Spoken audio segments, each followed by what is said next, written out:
And many people think for some reason that if they just choose the right partner and they love each other, then it's going to be fine.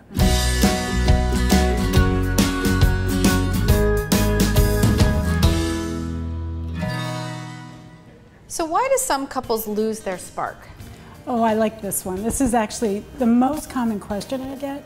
And the first thing is that people cannot lose the spark if they ever had it. It's stored in our brain system, our emotional brain system.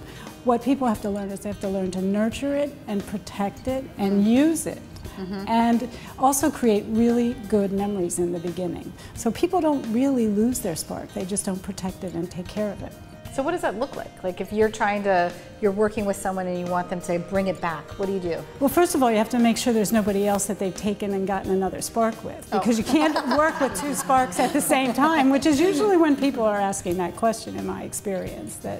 So if that hasn't happened, it's just a question of how much bonding, how much sex, how much time do they spend together, how often do they affirm that they really love the other person, that this is the person they chose, and they really want to be with them. I like that you use the word cultivate, because I like to think about a relationship like a garden.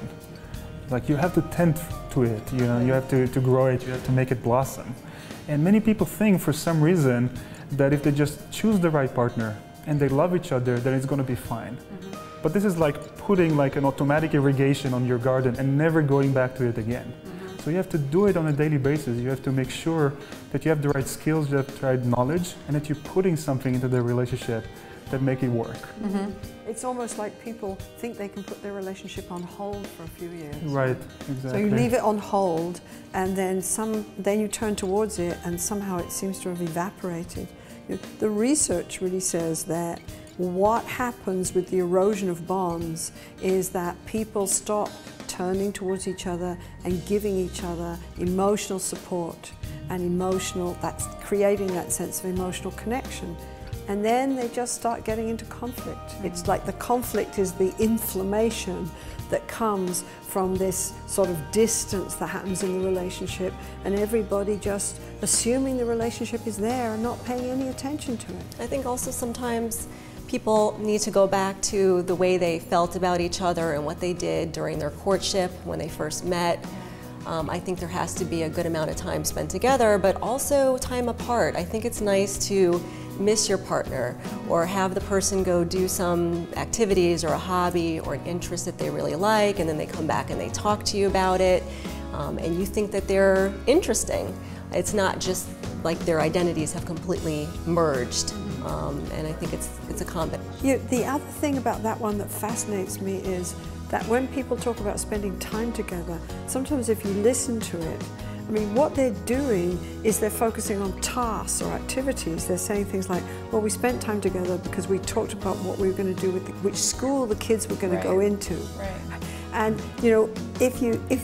when you're courting somebody, spending time together means that you put your exclusive attention on them. You're kind of emotionally present with them, right? And you just focus on them. So you say things like, how are you feeling about that? Or what's happening for you with this? Or I thought it was wonderful that you did that.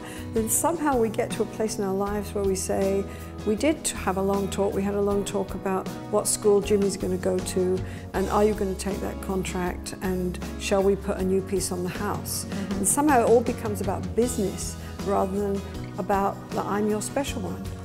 Well, the emotional bond is so important to couples that, when they meet and they fall in love and there's excitement and the sexual attraction and they get together and they start to become sexual, then they start to bond. Yes. Then as the bond grows, then they become more intimate.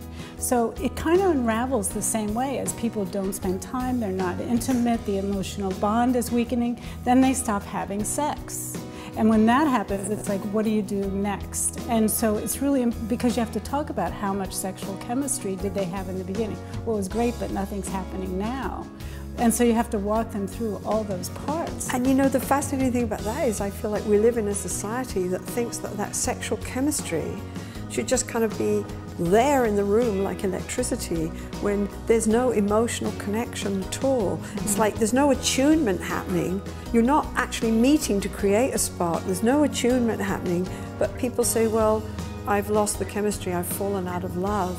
Well, if you don't turn towards somebody and start dancing with them and listen to the music, yeah, you don't feel it. You don't feel anything. You don't feel anything. Why would you feel anything? There's no connection happening. So it sounds like the spark is never really gone.